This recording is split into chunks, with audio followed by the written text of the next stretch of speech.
The DJI Avata 360 offers the maximum flexibility of reframing your footage later in the post-production.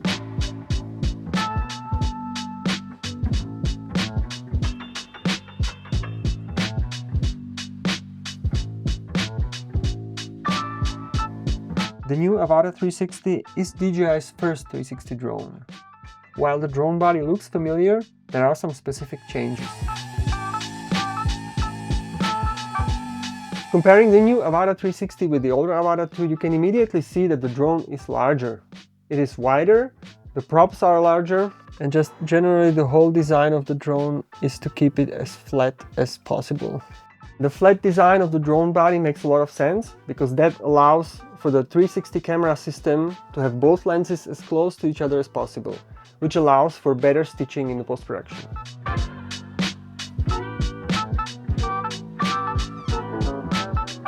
On top of being wider, the new Avata 360 is also slightly heavier with 455 grams takeoff weight. The propellers now feature 4 blades, as opposed to the 3-blade propellers of the Avata 2.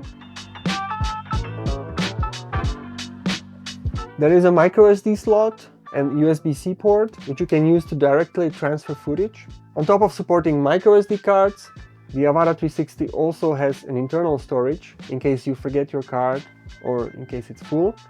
This is only 42 gigabytes, which I think DJI could actually include more because, for example, the Osmo 360 already gives us over 100 gigabyte internal storage, but that's what we got here. Now, obviously, the drone body is now different than with the Avata 2, so we also get new batteries. They have a different shape, a slightly larger capacity, but given the increased weight of the Avata 360, the flight time is more or less on par with the Avata 2, which DJI claims is up to 23 minutes. Realistically, you're getting somewhere between 15 and 20 minutes depending on the wind, the way you fly, etc., etc.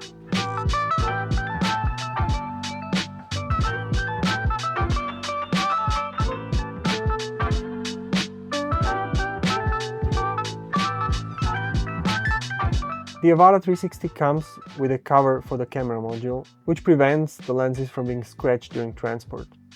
Talking about the obstacle sensing system, the Avata 360 has 2 cameras in the front, along with 2 LiDAR sensors, as well as sensors at the bottom, and that's it. The camera module of the Avata 360 only features 1 axis. Before takeoff, the cameras are rotated so that you have a small rubber feet down and the camera is facing forward. And as soon as you take off, the module rotates and gives you this 360 view. In flight, you can change that because the Avata 360 also offers a single lens mode, so it will rotate the cameras so that one of them is deactivated and the one that's looking to the front is actually giving you the picture.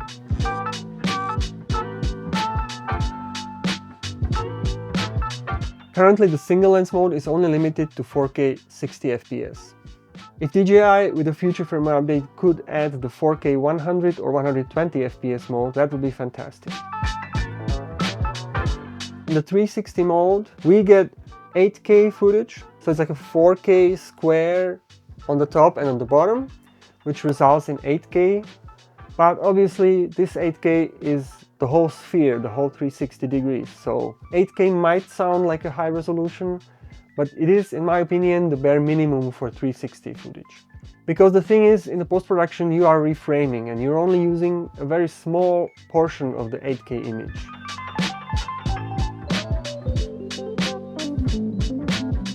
So I tried to punch in slightly further in some shots, and you can quickly see that if you zoom in way too much, you are losing detail. It's quite cool that we get the 8K up to 60 FPS, and I think this is a glimpse of the future, what the Osmo 360 Mark II might bring, because as you know, the first Osmo 360 released last year only had up to 8K 50 FPS.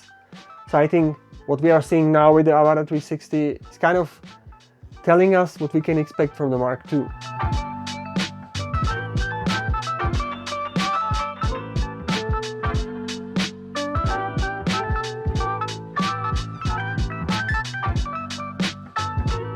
Another thing what I suppose DJI will bring with the second generation Osmo 360 is the user replacement kit.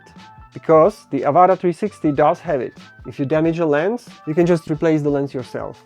You can see on the lenses there are some grooves that you can use the tool to just open the lens and replace it. And that's fantastic because as with 360 lenses, they are protruding out from the body and they can get scratched very easily. There are multiple ways to control the Avata 360. You can either fly the 360 with the regular RC2 controller, just like you would a Mini 5 Pro or the Air, or you can put on the goggles and just use the motion controller or even the FPV controller. Since I flew the Avata 2 a lot with the goggles, with the 360, I decided to only focus on the DJI RC2 and just flying it like a regular drone. That way I can focus more on getting some interesting shots. And actually I found out flying with the RC2, the controller and the software for the 360 drone does give you some assist features to help you better navigate the drone. You can set the angle of view on the display, so you can either choose 104 degrees, 134 degrees or 272. I like to stay in the 104 degrees usually because that gives you the most control.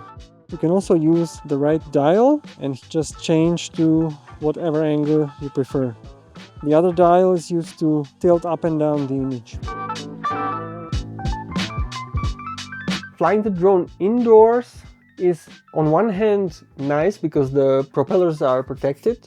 So if you're gonna bump into things, the drone is not gonna crash right away. But it's also challenging because, first of all, the Avata 360 is quite loud and it creates a lot of thrust. Like all FPV drones compared to like a Mini 5 Pro, they create a lot of thrust. So if you're flying over, let's say, an office desk and there are papers laying on the desk, they're gonna fly all around the place. So you need to count with that and somehow work how you're gonna fly through the room. You should keep in mind though, if you film 360 footage, you cannot use it straight away. Now there are two ways how to work with the footage. Either you use the DJI Fly mobile app, where you can connect to the drone and work on the footage and export whatever you need.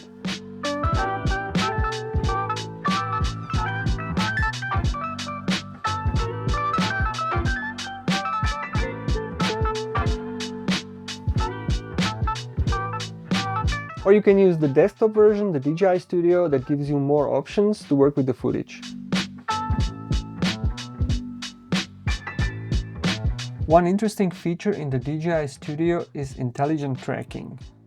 So if you have a clip where you need to track a subject and reframe it, you either can use manual keyframes, or you can let the app help you with the intelligent tracking, where it automatically tracks your subject.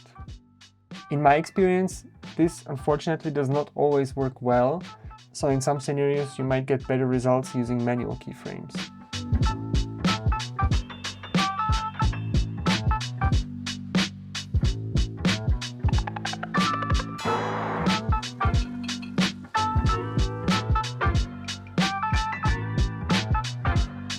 .360 drones, just like 360 cameras, are designed to film everything around them.